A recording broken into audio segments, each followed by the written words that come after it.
What is up, Charles Army? We're back here with another video. Today we're doing top 10 running backs of the 2021 Sheesh. 2022 NFL season. He's ruining the vid, man. He's ruining the vid. All right.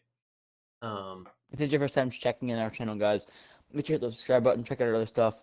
But, we're Madden sweats, we're NFL sweats, sports fans, all that good stuff. And we're going to be kicking it, as Gavin said, with the top 10 running backs. And you're seeing a PowerPoint. We're kicking it elementary style. as The I'm school librarian. straight up connected to his school account too. Okay, anyway. Um, on to number one, we got Derrick Henry, stiff arm man. Earl Thomas, rest in peace. And I wish you were playing that clip where he was like, yeah, Derrick Henry, there's no problem. The only problem is players, they don't want to tackle him. And then as he Oh freaking gets yeah. used as a blocker, oh my God, you suck, Earl Thomas. Earl Thomas, dude. That guy was basically an outfielder when he was playing safety for us. I remember one time he made a play, and you know what he did? He literally stood there and waited for the ball to come into his hands, and I'm like, bro. Anyway, Derrick Henry, really, really good running back. Of course, had like a 2,000-yard season this year. Carried the crap out of Ryan Tannehill. Sucks. Did not make the top 10 for QBs. If you guys didn't see that video, go check that out. Derrick Henry, absolute stud. At least deserves top three. If you don't mark him in the top three, I'd be surprised. Derrick Henry, great running back. Still young, too. I think he's like 26. And also, I love his comeback story. Like, I really do. I think he talked to, who was it? Barry Sanders, I think. Um, it was some like really, really Hall of Fame running back, and they brought him up. Some backup running back suck was starting over him like 2 or 3 years ago, and then he popped off and got really motivated, and now you see where he is, 99 overall in Madden, stud. Um, Derrick Henry, number one in this list. Adrian, anything you got to say? Yeah, Derrick Henry's obviously a stud. I mean, the guy runs hard, he plays hard, and he just does what he has to do to win the game. Um, I think, uh, I mean, he's definitely either top three, or I think one is definitely a solid thing. I mean, he's a back-to-back 2,000-yard seasons, which is very, very rare, and that just shows the elite level that he's playing. The guy is scary to tackle, and that's the best way to sum it up. I mean, you can throw out stats, you can throw out numbers, you can throw out whatever, but watch a game and watch him go for 200 yards and watch him bully through um, grown men who are the best at the very best, cream of the crop in terms of ball players and playing defense. So that's all you need to know about Derrick Henry. The guy's a freight train. The guy's a bully, and yeah, that's that number one. Now on to number two, we got Dalvin Cook. Um, Personally, I put him at like four, but I'm not mad about number two. He's a really, really great running back. I know multiple highlights of him absolutely destroying defenders. In a way, he reminds me of Saquon Barkley. Although he's his own thing, in a way, he reminds me of Saquon Barkley. Um, Especially against the Eagles. I don't know what it is. Saquon Barkley is just different against the Eagles. He literally is special. Okay, anyway, Dalvin Cook, really, really good running back. Really makes the Vikings look good. Of course, they have really good players around them as well with great receivers. And, Kirk Cousins, you like that at QB. But their O line really isn't too great. And he makes them look pretty good, or just jumps the heck around them and makes a sick play out of them. Really, really good running back. Deserves, I would say, anything in the top five. Number two, personally a little high, but I'm perfectly fine with it. Dude literally had 1,600 yards and 16 TDs in 14 games. 14. Now imagine that pace, and if he played a full 17 game season this year, there is a high chance that he could hit 2,000 yards. He's averaging 5 yards to carry. Every single year of his career, he's averaged a 4.5 yards per carry or higher. As a stud running back, and that doesn't even take into account the 44 passes he catches on average every single season. The guy had 2,000 scrimmage yards, basically, and 17 total TDs. I mean, he makes the plays. He's a stud. carrying Kirk Cousins, and you like that. Gotta respect Alvin Cook. Gotta respect his plays, and that's why he's number two. On to number three. We got my personal favorite of the top three, Alvin Kamara. And I love Alvin Kamara. You guys didn't see that highlight of screen pass against, I think it was the Packers. That shows his ability. He makes everything look so easy. And he had like a what, like 6 touchdown, 7 touchdown game at the end of the season. I forget. Christmas Day. Yeah, that was sick, dude. That was so sick. I actually wasn't there to watch it. Of course, it was Christmas Day. I was probably video gaming. Um, but that sounds so old there. But Kamara, really great running back, really good. And I know Drew Brees is a stud, but he made Drew Brees look even better. When Drew Brees checked it down to Alvin Kamara turned it into 10, 15, 20, 25, 30, 30 yards. Really anything. He's really good.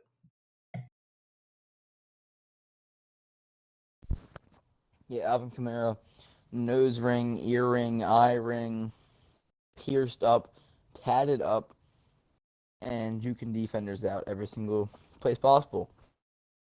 Um, Gavin loves Alvin Kamara, like he loves him. Alvin Kamara is Gavin's Justin Herbert. Like, if Gavin had to do a man crush love triangle, it would be Justin Herbert and Alvin Kamara.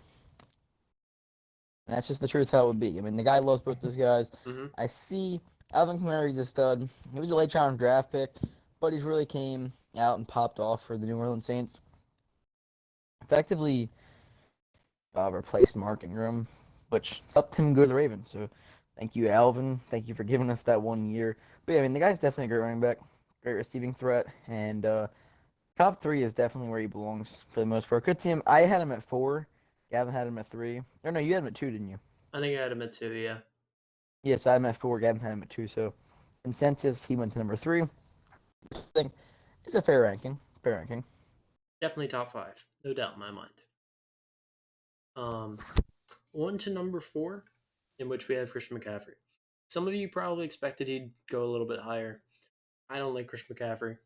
I know. Put it in the comments. I know.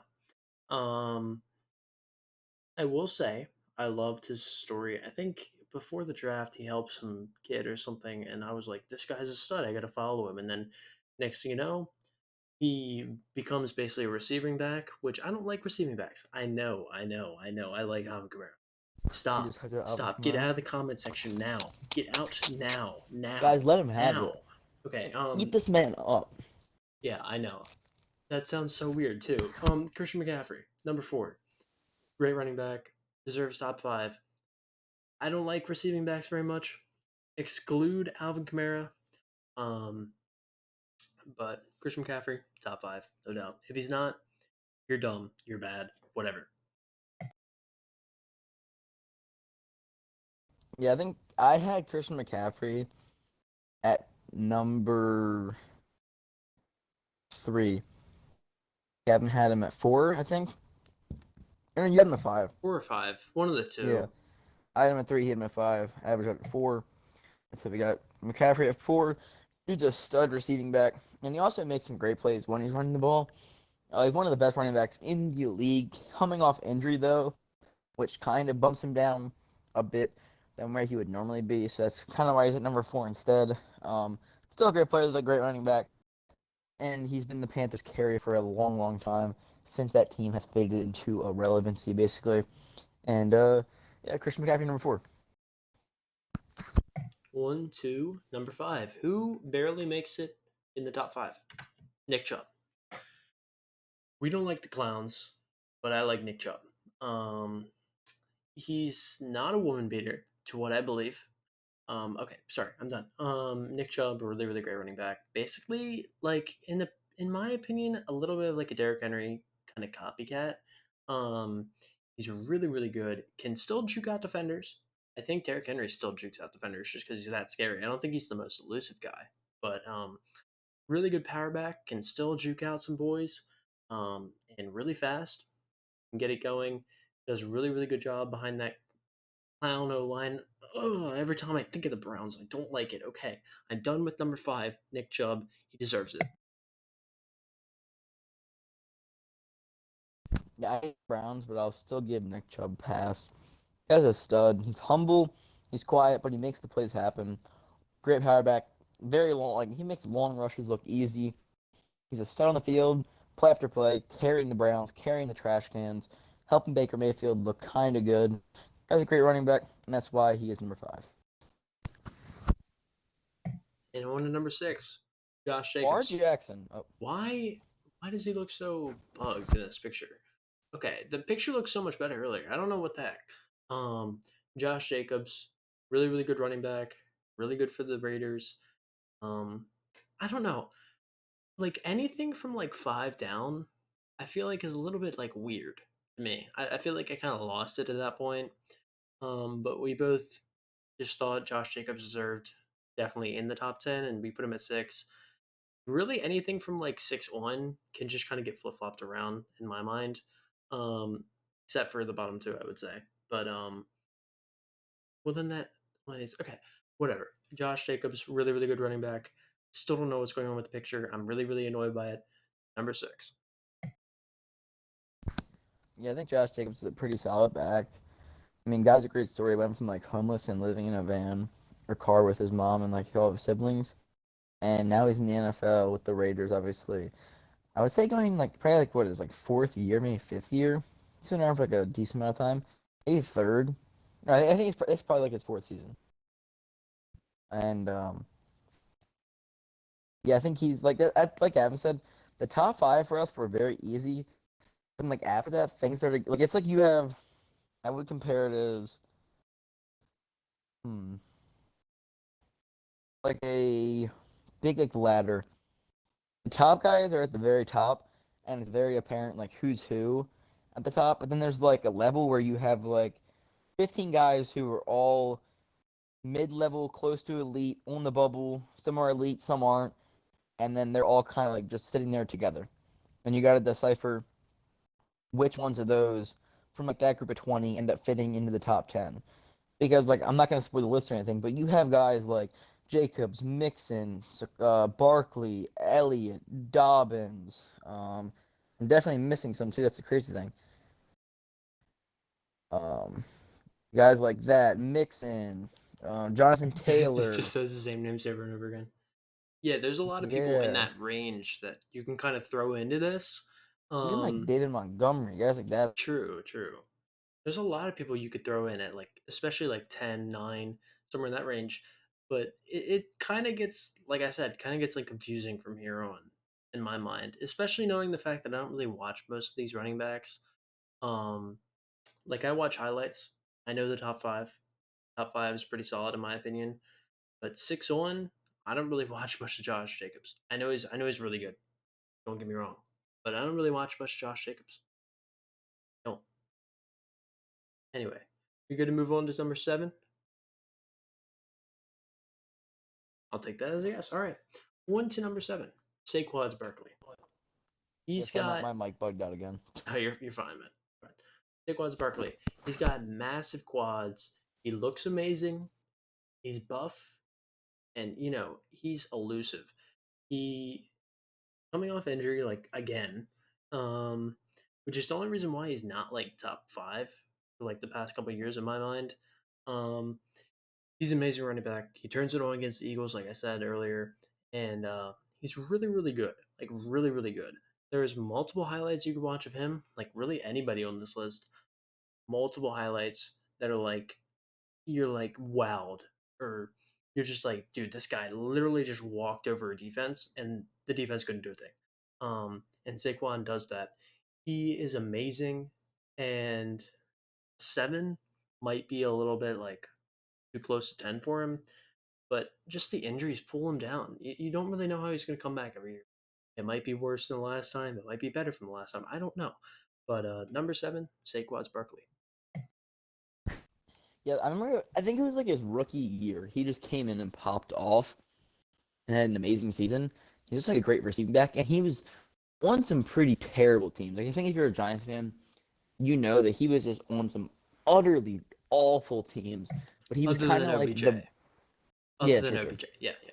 Sorry. Then he was gone by like his like second year. Yeah, yeah, yeah, yeah. I'm saying like on the rookie year, like he still Yeah, had OBJ. Like what Eli Manning was there. I mean, that's like Eli crazy. Manning isn't that good at all. Especially I towards mean, the end. yeah, yeah, that's what I was talking about. Like he didn't really have a good supporting cast, and I don't think he. I mean, he has like a little bit of a better one now, but Yeah, and the O line was pretty trash back then too, because Eli would get cracked in like a second or two. also true. Yeah, So like he was kind of like the bright light, for a very dark team. And coming off injury, as the team gets better too, he could definitely take a jump and become the top three once again. it really depends on how he comes off the injury, in my mind, and I think Yeah, I would say how the team Adrian around feels him the plays same as way. well. Yeah, also true. Also If you true. look at the top three guys, like they're on for the most part good teams because it makes it easier to run. Like Alvin Kamara, the Saints, they were playoff team. Vikings, Dalvin Cook, almost playoff team. Christian McCaffrey is hurt, so he doesn't really count as much. Nick Derrick Chubb, Henry. playoff team. Derrick Derrick Henry, Henry. Yeah. playoff team. Yeah, And you just got to think about the supporting cast around them as well. Like the Browns have one of the best O lines in the league. Sorry, yeah. clowns. My bad. My bad. Anytime I say And it they have two wrong, top receiving threats that make the ability, like the defense can't fully commit to stacking the box and looking same for a with the run and anticipating Vikings. a run. Same with the Yeah. Vikings.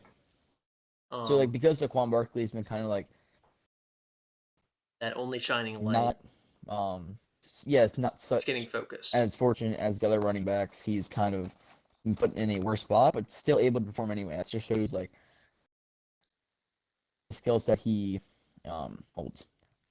Kind of similar to Mark Andrews, like a couple years ago. And like last year, you got like tripled and doubled in like every play. Um, anyway, 1 to 8.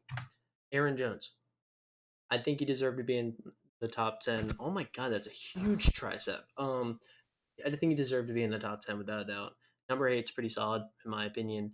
Really, really good running back. I had him in fantasy. He popped off for me. He was a stud. He carried me through some games.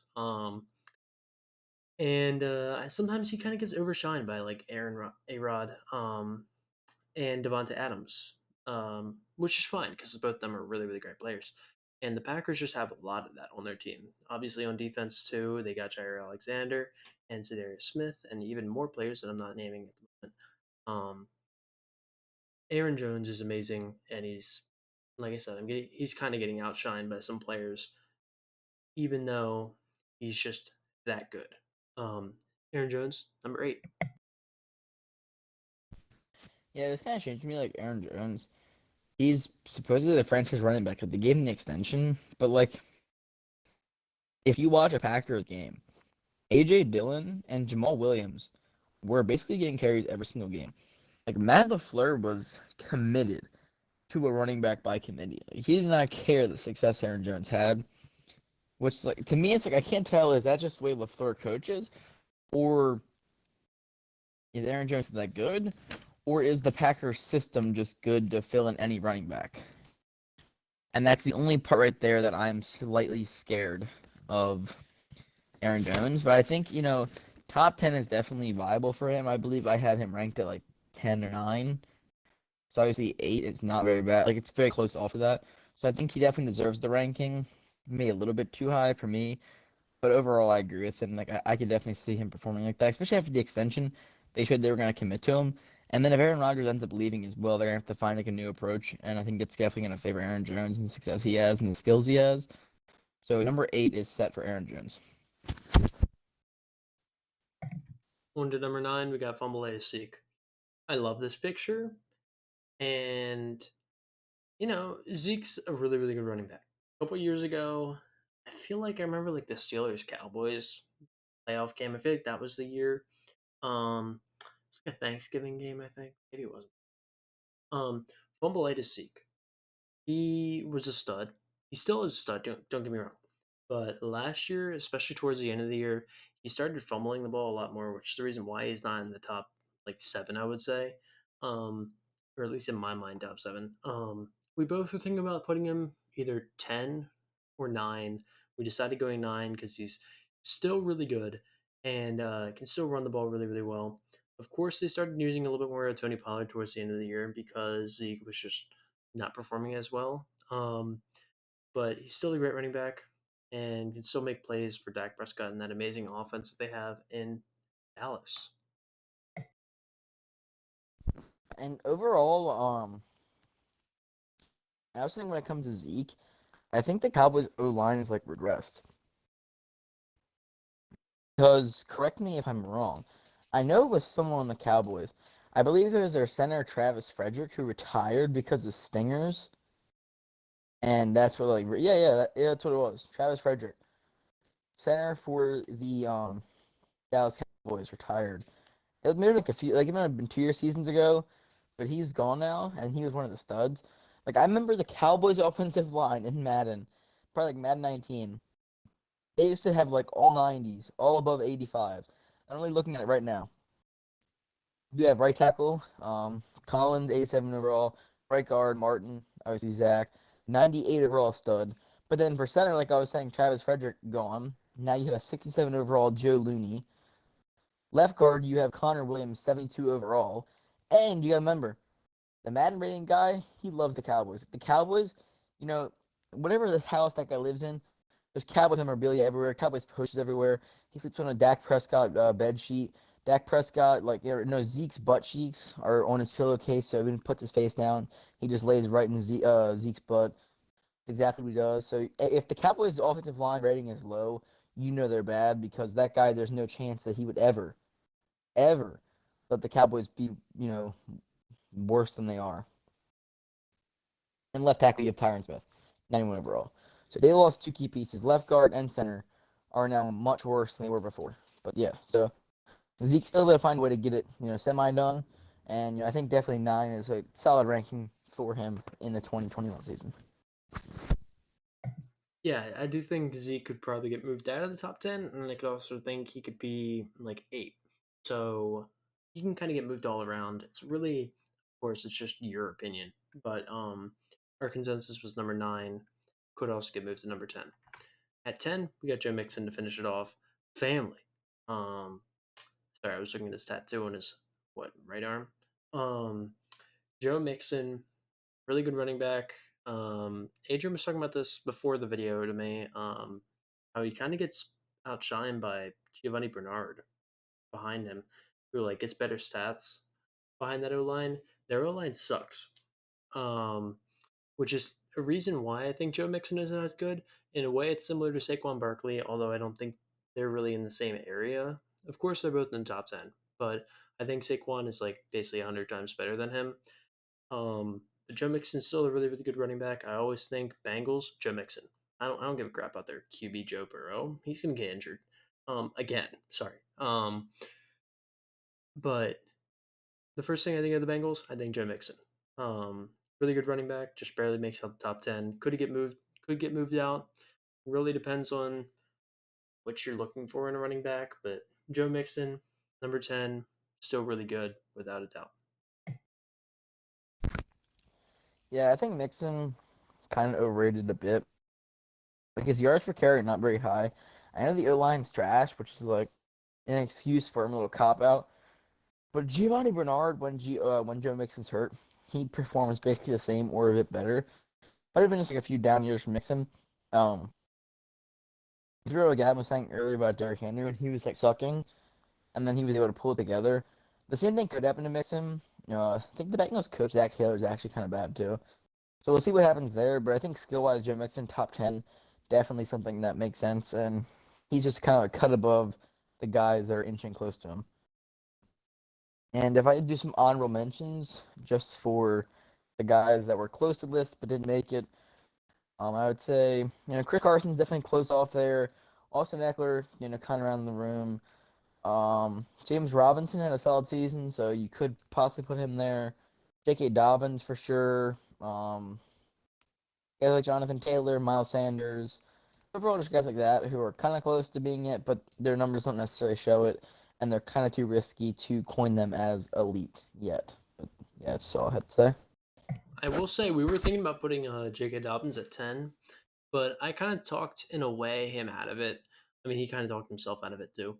But J.K. Dobbins could have gone 10. We were just thinking stats wise, it wouldn't really be supported because the Ravens do a very much like running back by committee and kind of count Lamar in there.